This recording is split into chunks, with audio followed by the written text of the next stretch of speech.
할렐루야. 하나님의 크신 은혜가 이 새벽에 우리 가운데 가득한 줄 믿습니다.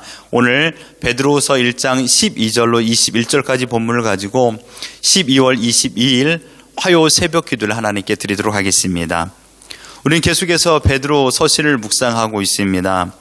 특별히 오늘 본문은 베드로 자신이 죽음이 임박해 옴을 짐작하고 이 서신을 작성하고 있습니다. 오늘 본문 13절, 14절, 15절로 보십시오. 13절에 보면 내가 이 장막에 있을 동안에, 14절에도 나도 나의 장막을 벗어날 것이 임박한 줄 알미라. 15절에 내가 떠난 후에, 여기서 말한 장막이라는 것은 이 땅에 발 붙이고 살아가는 그 시간을 말하고 있습니다. 그래서 생명이 다하는 그날을 말하고 있죠. 베드로 언제나 두 가지가 항상 함께 동행했습니다. 그 첫 번째는 예수님이었습니다. 예수님이 그와 함께 동행하였습니다. 그래서 어디를 가든지 예수 그리스도의 이름을 증거하는데 온 힘을 다했습니다. 또 한 가지 동행한 것은 죽음이었습니다. 죽음이라는 것이 언제나 그와 함께 동행하였습니다. 언제 예수님의 복음을 증거하다가 죽어도 죽음이 전혀 어색하지 않는 마음을 가지고 살았습니다. 그러함에도 불구하고 베드로는 언제나 주님의 은혜가 더 크고 위대하여서 죽음을 두려워하지 않은 인생을 살았죠. 오히려 오늘 본문처럼 끝까지 믿음의 동역자들에게 주님의 말씀으로 바로 세우는, 즉 특별히 거짓 선생의 잘못된 가르침을 경계하기 위하여 열심히 훈육하였던 자가 바로 베드로였습니다. 그리고 아주 비장한 심정으로 유언과 같은 말씀을 오늘 하고 있습니다. 본문 16절을 보십시오. 우리 주 예수 그리스도의 능력과 강림하심을 너희에게 알게 한 것이 교묘히 만든 이야기를 따른 것이 아니요 우리는 그의 크신 위엄을 친히 본 자라. 당시 초대교회는 로마의 박해로 커다란 어려움이 있었습니다. 그 어려움은 끝내는 죽음이라는 두려움 속에 있었습니다. 우리가 죽으면 어떻게 될 것인가? 죽음 이후의 시간에 대하여 많이 그들은 고민했습니다. 더 나아가서 예수님의 가르침, 내가 속히 오리라 라고 말씀이 떠올랐습니다. 그래서 우리 죽음 이전에 예수님이 오면, 또한 죽음 이후라도 우리가 예수님께서 말씀하신 하나님 나라를 우리가 간다라면 그거에 대한 정확한 정립이 없었기 때문에 죽음 이전의 모습과 죽음 이후의 모습에 대해서 많이 혼란이 있었습니다. 그 틈을 타서 거짓 선생들은 잘못된 종말론적인 신앙을 이야기했습니다. 잘못된 가르침을 계속적으로 말했던 것입니다. 그래서 어떻게 되었을까요? 교회는 이 재림에 관한 잘못된 가르침으로 인하여 큰 혼란에 빠져 있었습니다. 베드로 사도는 주님의 재림에 대하여 강력히 말합니다. 영광 중에 오실 그리스도, 약속대로 오실 그리스도, 그 말씀을 우리에게 하고 있는 것입니다. 거짓 선생들은 예수 그리스도에 관한 진리를 이렇게 이야기했습니다. 교모히 만든 이야기다. 예수님의 재림에 대하여 우리가 정확히 인간적인 생각을 가지고서 그들은 말을 설파하였고 증거하여서 많은 혼돈을 주었고 교묘히 만든 이야기다라고 말하면서 믿는 성도들을 혼란을 야기하였습니다. 그러나 반대로 베드로 사도는 거짓 교사들의 가르침을 향하여 외려 그들이 교묘히 꾸며낸 이야기를 하고 있다라고 말하고 있습니다. 그리고 그는 강력한 이야기를 17절, 18절에 말하고 있죠. 이렇게 말하고 있습니다. 지극히 큰 영광 중에서 이러한 소리가 그에게 나기를 이는 내 사랑하는 아들이요 내 기뻐하는 자라 하실 때 그가 하나님 아버지께서 존귀와 영광을 받으셨느니라. 이 소리는 우리가 그와 함께 거룩한 산에 있을 때 하늘로부터 난 것을 들은 것이라. 아주 중요한 단어, 주님의 제자로 주님 곁에서 들었던 그와 함께 거룩한 산에 있을 때라는 말입니다. 어떤 것을 말하고 있죠? 변화산에서 예수 그리스도의 하나님의 영광을 보았던 제자들의 모습이었습니다. 그리고 종말론적인 신앙에 관하여서 이것은 역사적인 사실이다. 끝내는 하나님께서 이 모습 그대로 우리에게 임할 것이다 라고 말씀하고 있는 부분입니다. 베드로는 주님의 제자 중에서 가장 가까이 예수님을 모신 자입니다. 당시 얼마나 주님의 가르침을 이해했을까요? 예수님께서 말씀하였던 내가 언제, 또한 나의 후에, 또한 내가 떠나고 나서 보혜사 성령이 온다, 또한 내가 죽음 이후에 3일 만에 부활할 것이다, 또한 이런 모든 이적과 기사와 또한 비유의 말씀에 대하여 베드로가 과연 얼마만큼 이해하며 주님을 따랐을까요? 그러나 그 가르침을 얼마나 이해했는지 우리는 알 수 없지만 중요한 것은 무엇입니까? 보혜사 성령이 이 땅에 임함을 통하여서 예수님의 가르침을 바로 이해하고 바로 알게 되었습니다. 아, 예수님께서 이때 이런 말씀이 이런 의미였구나라는 것을 성령님을 통하여 깨달았던 것입니다. 그러면서 우리가 믿음의 삶을 살아갈 때 결코 흔들리지 않는 물증이 있다라고 이야기했습니다. 여기서 아주 중요한 말씀이 있습니다. 19절에요. 또 우리에게는 더 확실한 예언이 있어 라고 말했습니다. 이것은 여러분 비교급의 표현입니다. 더 확실한 것이 있다 이겁니다. 베드로가 변화산에서 들었던 이야기, 이것보다 더 확실한 물증이 있다 이겁니다. 여러분 변화산에는요 베드로와 야고보와 요한만 보았습니다. 많은 사람들은 베드로와 야고보와 요한의 이야기만 들었던 것이지 직접적으로 본 것이 아니지 않습니까? 그러므로 더 확실한 물증을 우리에게 주었다라고 말하고 있습니다. 그것이 무엇일까요? 더 확실한 예언, 물증, 성령의 능력으로 기록된 구약 성경의 말씀입니다. 성경 말씀. 하나님의 진리의 말씀을 주장할 때 가장 강력한 근거는 구약 성경에 기록된 말씀이에요. 그래서 여러분 신약 성경에 자주 쓰여진 단어가 이거 아닙니까? 기록된 바. 기록된 바. 이 기록된 바의 대상이 무엇입니까? 구약 성경의 말씀이에요. 구약의 선지자들 모세를 통하여 기록된 하나님의 말씀, 그 말씀을 인용하여서 기록된 바, 즉 하나님의 말씀이라고 말하고 있는 것입니다. 하나님께서 친히 말씀하신 내용이기 때문에 변화산에서 본 것보다 더 확실한 예언이라고 표현하고 있습니다. 그리고 어떻게 말하고 있습니까? 이 말씀은 어두운 데를 비추는 등불과 같다. 우리는 이것을 잘 알고 있는 말씀이 떠올라요. 시편 119편 105절입니다. 주의 말씀은 내 발의 등이요 내 길의 빛이니이다. 하나님의 말씀은 영적 어둠에 갇혀있는 영혼들의 눈을 열어 바른 사물을 보게 하고 또한 바로 걷게 만드는 유일한 수단입니다. 갈 길을 밝히 보이시는 예수 그리스도죠.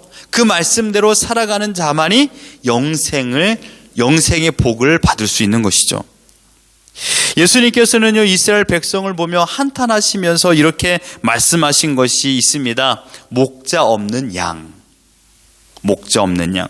여러분 목자 없는 양, 갈 길을 밝히 보이지 못하고 또한 먹지 말아야 될 독초를 먹어 배탈이 나거나 중태에 빠지기도 하고 낭떠러지나 급류에 휩쓸리기도 하며 너무나도 목이 말라 냅다 달려가 그 급류에 휩쓸리는 양들이 있습니다. 왜요? 목자가 없기 때문입니다. 목자 없는 양. 하지만 이 양떼를 노리는 사람이 있으니 그건 누굽니까? 싹군 목자입니다. 양떼를 이용하여 자신의 영리를 추구하는 자들입니다. 지금 거짓 교사들이 이러한 싹군 목자입니다. 양떼를 위험한 지경으로 인도하고 있습니다. 그러므로 베드로 사도는 사람의 말과 또한 사람이 듣기 좋은 이야기, 사람의 눈에 보이는 이적과 기사를 따라가는 것은 매우 위험한 것이라고 오늘 본문에 힘주어 말씀하고 있는 것입니다. 여러분, 처음 열심히 믿는 신자들은요, 성경 말씀에 대한 사모함이 있는 것이 분명합니다. 그래서 이해하기 쉽거나 자신이 듣기 좋은 말을 따라갑니다.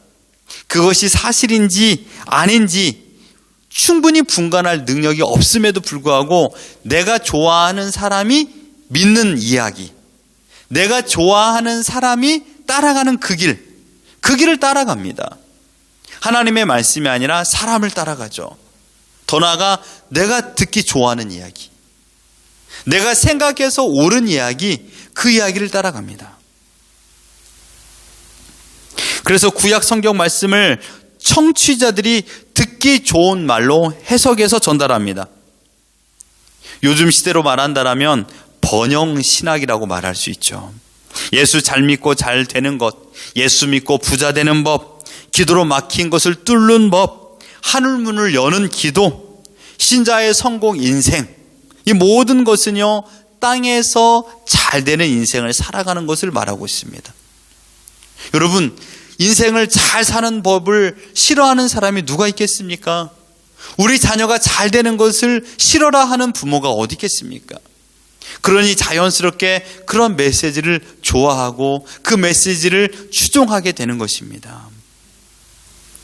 여러분, 과연 우리가 이 땅에서 부자가 되는 법을 알려주기 위하여 성경 말씀을 하나님께 기록했을까요? 우리 자녀가 좋은 학교 들어가는 법을 성경에서 가르쳐 주실까요? 하지만 우리가 원하는 해석을 하며 하나님께서 기록한 성경을 우리 뜻대로 풀어 해석할 때가 많이 있습니다. 그러므로 21절에 말씀하고 있습니다. 우리 같이 한번 볼까요? 예언은 언제든지 사람의 뜻으로 낸 것이 아니요 오직 성령의 감동하심을 받은 사람들이 하나님께 받아 말한 것입니다. 단연코 말합니다. 성경을 함부로 해석하지 마라. 성경의 본래 의미를 바로 알고 그 말씀을 바로 전달해야 된다. 개인의 경험과 지식과 생각으로 인위적인 해석을 금해야 한다라고 말씀하고 있습니다. 이것이 오늘 전반적인 내용입니다. 사랑하는 성도 여러분, 우리는 베드로처럼 언젠가 하나님께서 정해주신 생명을 다하며 이 땅에서 생을 마감할 것입니다. 그래서 베드로가 살았던 신앙의 가장 중심에 있는 종말론적인 신앙관을 우리도 가지고 살아야 됩니다. 여러분, 종말론적인 신앙관이라는 말은 다른 게 아니에요. 오늘 내가 죽을 수도 있다라는 것입니다. 그럼 내가 오늘 죽는다라면 어떻게 사시겠습니까?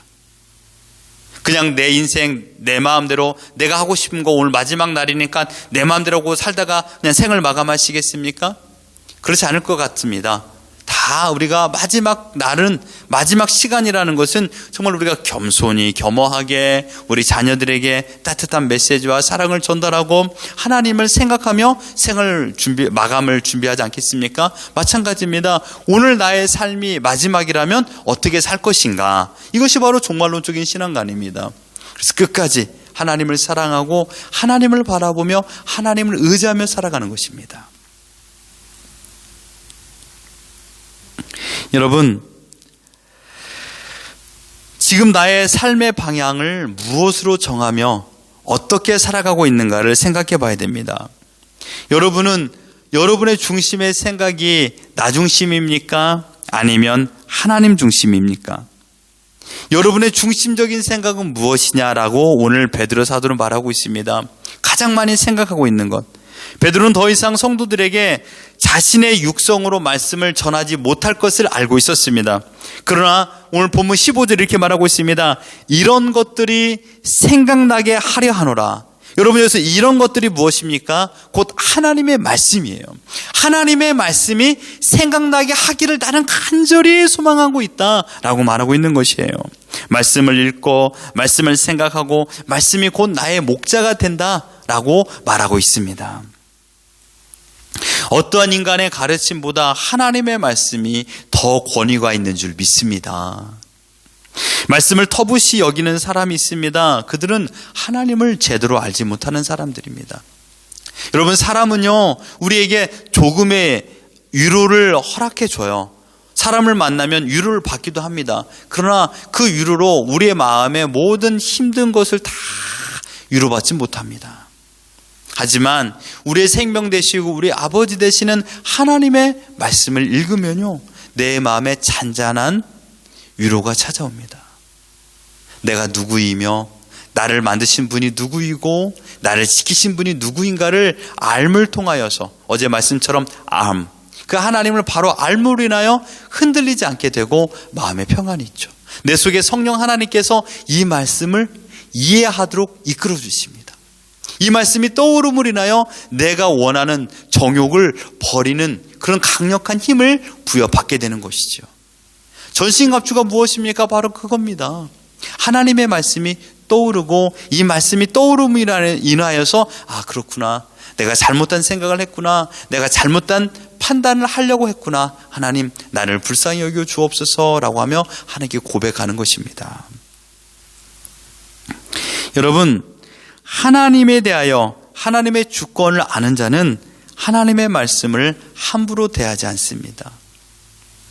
하나님의 말씀은 곧 하나님이십니다. 세상이라는 거친 바다를 향해야 하는 인생들, 그 인생 가운데 생명을 보존하는 유일한 나침판은 하나님의 말씀인 줄 믿습니다.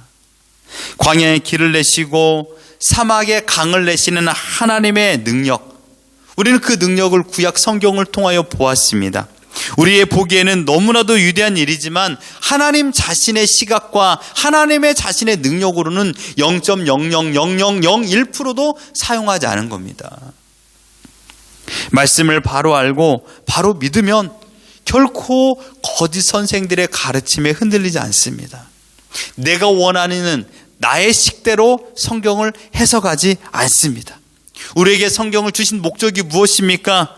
이 땅에서 잘 되는 법을 깨닫기 위하여서 우리에게 주신 말씀이 아니죠. 요한복음 20장 31절에 보십시오. 오직 이것을 기록함은 너희로 예수께서 하나님의 아들 그리스도임을 믿게 하려 하며 또 너희로 믿고 그 이름을 힘입어 생명을 얻게 하려 함이니라. 아멘. 오직 이 말씀만이 우리의 생명이요 예수 그리스도의 누군가를 바로 알물 통하여서 우리가 영원한 천국을 소유할 수 있는, 또한 그런 은혜를 우리가 부여받는 자가 될 수 있는 것입니다. 아무나 이 말씀을 이해할 수 없습니다. 아무나 이 말씀이 믿어지지 않습니다. 누가요? 바로 하나님의 말씀을 기록한 성령 하나님의 깨달음을 받은 자들만이 하나님의 말씀을 바로 이해할 수 있는 것입니다. 바라옵기는 오늘도 세상의 거센 도전 앞에 우리가 살아갑니다. 우리가 타협하기 쉬운 일상의 삶을 살아가고 있죠. 그 가운데 흔들리지 않는 견고한 기준은 하나님의 말씀이 되어야 됩니다. 그리고 그 말씀을 따라감으로 인하여서 결코 흔들리지 아니하고 온전히 주님이 주인 되시는 인생을 살아내는 그리스도의 제자로 오늘을 기쁘게 하나님의 뜻을 따라 살아가는 우리 모두가 되기를 예수 그리스도 이름으로 축원합니다.